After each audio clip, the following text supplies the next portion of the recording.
Hello, ladies and gentlemen. Welcome back to another episode here on African Confessions. The following story that you're going to be listening to, it comes from a message that we received, and it reads like this.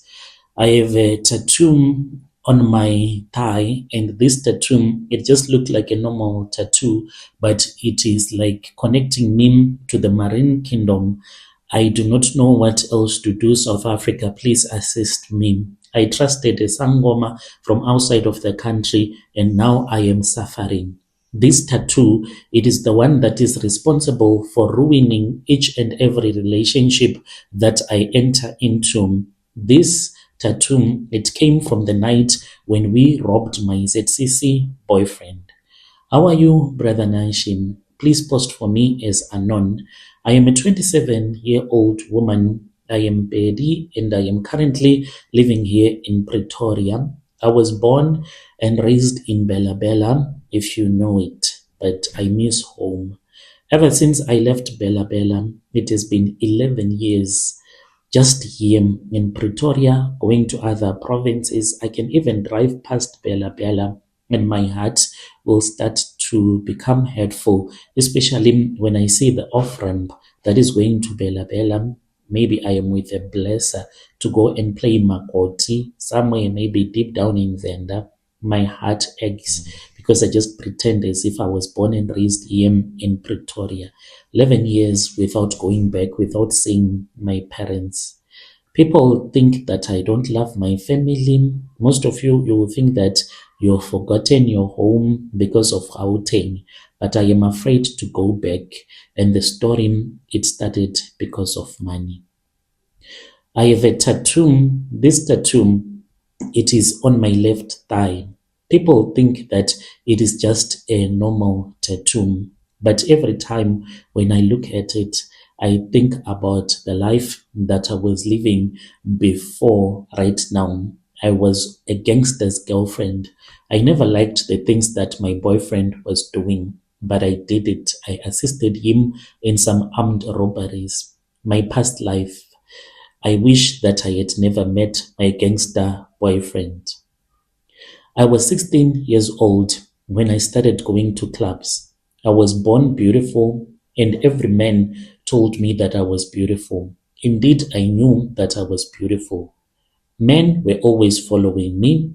I was a girl that could enter into a bar without a single cent and leave that club or a tavern with a lot of money. I used to hustle guys from their salaries, and they would cry because of me. Even when I was still back in Bella Bella, guys, they knew me, but still, guys, it seemed as if they were addicted to me, because even if I would rob you today and I promise you that I'm going to give you like sex, but then I would steal your money.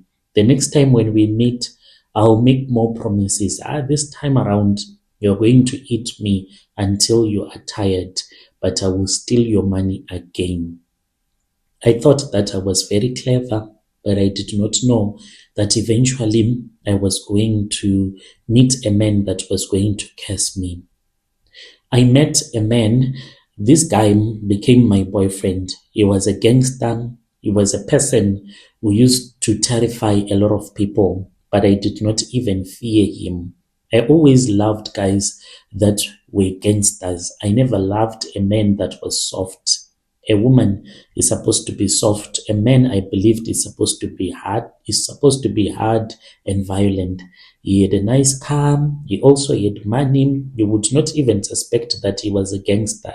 He had a gun, and I used to assist him with some robberies.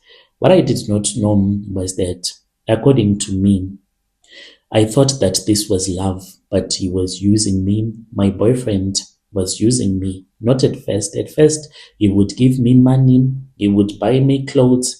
He would take me to different hotels. We could go and spend a weekend at a hotel. He promised me a lot. I was going to become his queen. Gradually, he started telling me, rich man, I see whenever I walk with you, the way that this guy was looking at you, it seems as if he's in love with you. I used to be irritated by that. I'll be like, you're my boyfriend, so why are you telling me that You see other men looking at me. You are supposed to be angry at those men. He was like, no, man, these rich guys, they must be used. We must take their money. We should not feel sorry for them. Because I was madly in love with my gangster boyfriend, I started to believe him and I started doing things that I am ashamed of today. I would meet men. After meeting men, I would trick them and I would make them to trust me. If we would go to a hotel, along the way, I'll be like, no, I don't trust this hotel that you are taking me to. How about we look for another lodge? So I would go with my boyfriend to the lodge where I knew that my gangster boyfriend will be waiting in one of the rooms with his friends, and I will be texting him. We are now entering into this room, and I will pretend to lock the door. Then my boyfriend and his crew would get into that room and they would take our things, they would rob us, money, anything. And later on, they would give me my share, thinking that we were clever. One day, I met a man who was different from others. He was a ZCC man, he was a tenderpreneur, someone who survived on doing tenders with the government. He had money, he was older, maybe even than my dad. But what I discovered about him was that he was someone that was a prayerful person. He said that his wife had a condition and he was unable to sleep with his wife anymore. Still, he did not force me. He never treated me like a sexual object. I saw that he really wanted me to become like a second wife. A second wife, me, never. Even though this guy had money. He was treating me so nice. I even wanted to tell my mother about him. I started to love him. But at that time, I already had deep feelings for my gangster boyfriend. I wanted out, but his love that he had for me, it was so toxic. I could get out of the relationship for a day and I miss him. So I did something that I would regret until I died. I told my boyfriend about him when I was not supposed to. I still remember the night when I told my boyfriend. He was so excited. We started to plan. We were going to this other house where we were going to sleep with my rich blesser because he could not take me to his place since the wife was there. At night, when I texted my boyfriend, they came to the house. They were wearing masks. They were holding guns. I was there. The man, he was so scared. And I will never forget something that he said. His friend was also a ZCC prophet. There were a lot of things from the church. He just said, take anything that you want, but do not mess with the things from church. In the kitchen, there was a picture that was on top of a white fridge, those old small KIC fridge. And there was a picture that was on top of that fridge. One of my gangster friend who was a colored guy, he was someone that never respected anyone. He used to joke even when you were not supposed to joke about anything. He took that picture of Lekhanyan and then he just sat down on the couch and he put the weed that was in his pockets on that picture frame and they were laughing. They were laughing, yet the ZCC boyfriend of mine was just looking at them. When I saw it, I was not happy. I do not know why, because I just told myself that this is wrong. You are not supposed to do something like this. And then my boyfriend said, you are taking these things, you are taking them lightly, but what you have done, you have placed a curse upon your life. They laughed, they insulted him, robbed him, and then we left. 2 months later, strange things happened. My boyfriend says when he was shot, I thought that it was a coincidence. After 3 days, his partner was arrested. He died 2 days later in prison. Another one died in an accident. Another one in prison. All of this happened within 4 months. I started to get terrified. I looked for him because I knew that the curses, they were coming from him. I called him and I asked him for forgiveness. And he responded to me and he said, I forgave you a long time ago, but I don't know if God has forgiven you already. What you need to do is you just need to buy that picture frame that you and your boyfriends broke, because when that picture frame was thrown down on the floor, the glasses, they were broken. So I did not listen to him. I thought that maybe he was just threatening me. I continued with my life and I said, maybe it is just a coincidence. This guy is now telling me to go with him to his church. No, I don't want to do it. And I continued with my life. But there were things that I could not understand that was happening to me. I would have very weird dreams. One day, when I saw terrifying people that were black in color in my dreams, I then told a certain friend of mine, and I told her that I had been experiencing all of these problems. And then she spoke to me about a certain sangoma from Malawi who was living near Hammanskraal. I thought that maybe he could fix my problem. And then we went to Hammanskraal, me and my best friend. When we went to Hammanskraal, I had never consulted as such with a traditional healer. I was open, I did not lie, because this Sangoma said to me, if you want me to help you, you are supposed to tell me everything so that I can be able to assist you properly. So then I told him about the armed robbery, about my boyfriend who was later killed. I told him about the ZCC guy. I told him that people were dying. He then looked at me for a long time and he said, there are things. I was like, hey, what things? He said, there are things that are following you. I was desperate. I wanted help. He told me that there was a ritual that he could perform on me. First, I had to accept that I was now a Malawian now in the spirit, not physically, so that his ancestors, they can also protect me. I said, okay, it's fine. I said an oath that I did not even mean to say. I said, from now on, I do belong to his tribe. I am like his sister. He said that the ancestors, they had accepted. He made me to drink some blood. And after that, he then made a mark on my left thigh. I was surprised that he can make a tattoo. So I have a tattoo on my left thigh to this very day. And I asked this Malawian traditional healer, I said to him, does this mean that it is over?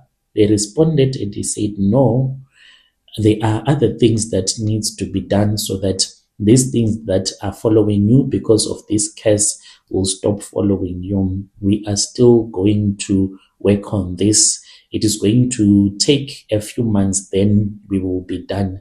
I said, okay, it is fine. So I returned back and I was now staying again in Pretoria. I was working by then as a cashier at this other Indian shop.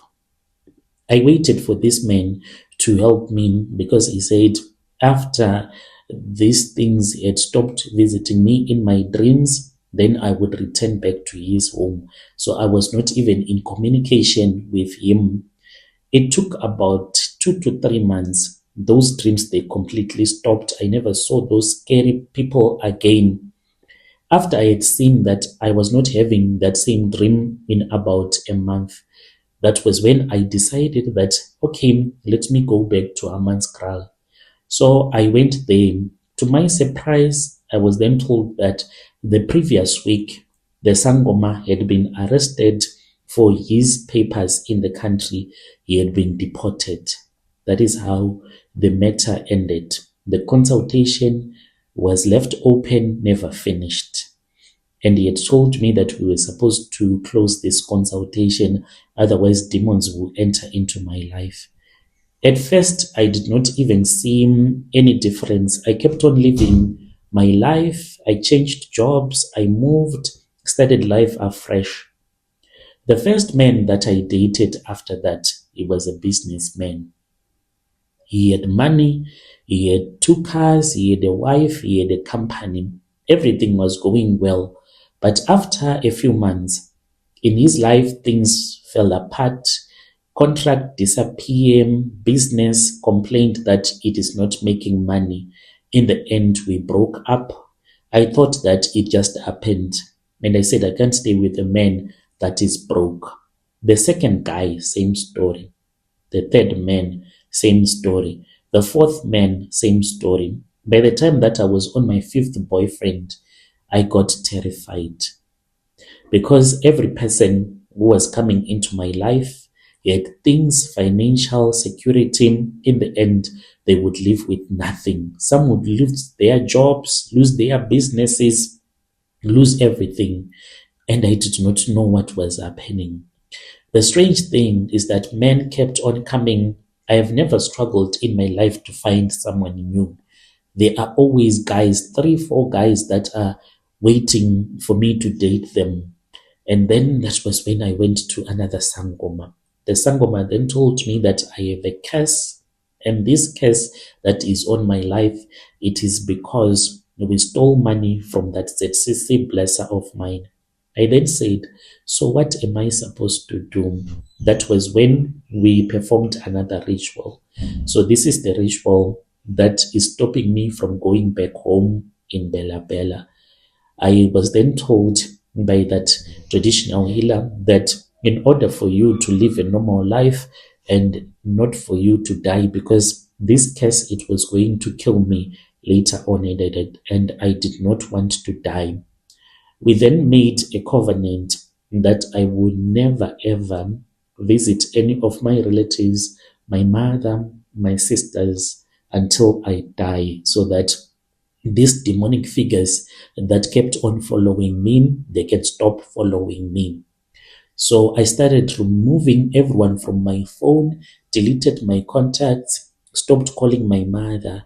Now it has been many years ever since I went back home. I don't even know if my mother is still alive. On social media, I stopped using that account.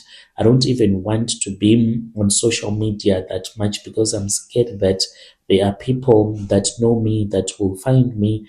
I'm sure that they think that I died a very long time ago. So I have a man that I met. He loves me, he's a respectful guy. And now I am afraid that the same thing that happened to my other boyfriends, it is happening to him. He was working, he is working at Nedbank. He was working there, but now they have given him a temporary dismissal because of something that happened where he was working. I don't know if he is going to get his job back, but I am scared. If you are someone that is a sangoma, if you think that you can solve my problems, I am begging you. If you know anyone that can assist me, I am begging you, please just give me the contacts of a sangoma that can help me once and for all. It will be the third time now creating a covenant with a sangoma. The last sangoma, he ended up wanting to sleep with me, and that is why I could not sleep with that sangoma, because I said, no, I do not want to sleep with you. When I started to consult, you never told me that in the end we are going to sleep together. So no, I can't sleep with you. He then said, so I can't help you. He started to charge me a lot of money. And I said, no, I do not have the money that you are charging me. And then he said to me, okay, if you do not have the money, how about you sleep with me? And I said, no. So he punished me and he totally refused to assist me. I'm looking for anyone who is willing to assist me so that my current boyfriend can get his job back.